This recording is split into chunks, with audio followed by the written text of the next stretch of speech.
سر تعبنا. الناس الكل مش مرتاحة، الناس الكل مضغوطة، اللي تسأل يقولك مانيش مرتاح، الفم يضحك والقلب حزين.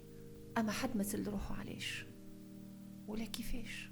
نحب نقولكم راهو انتي سبب تعبك. اي نعم، كل واحد مسؤول عليه هو فيه.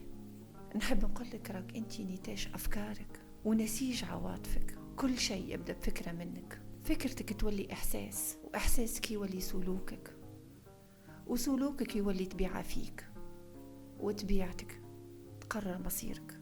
على هذاك أول ما نبدأ نصلحوا أفكارنا. صلح فكرتك وابني عليها. خليك مأمن اللي قدرك بيد ربي، وما ضاع من ائتمن ذاته عند رب العالمين. يقول النابلسي: لا تؤذي قلبك فتصيبه بالشيخوخة المبكرة، فالحياة لا تحتاج غير الرضا. خليك إيجابي مع نفسك، قويها، شجعها، حبها، وقلها اللي خلق ما يضيع، قلها اللي خذالك خبالك، وكل حاجة باهية تعملها. إن لم تجد في الأرض من يقدرها ففي السماء من يكرمها. قلها ما تأيسش، خاطر اللي خلق التحديات والعراقيل خلق فيك القدرة على تجاوز هذه التحديات. قول لذاتك وأكد عليها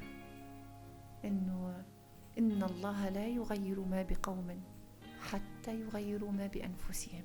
فابتسم، فرزقك مقسوم، وأحوال الدنيا لا تستحق الهموم، لأنها بين يدي الحي القيوم.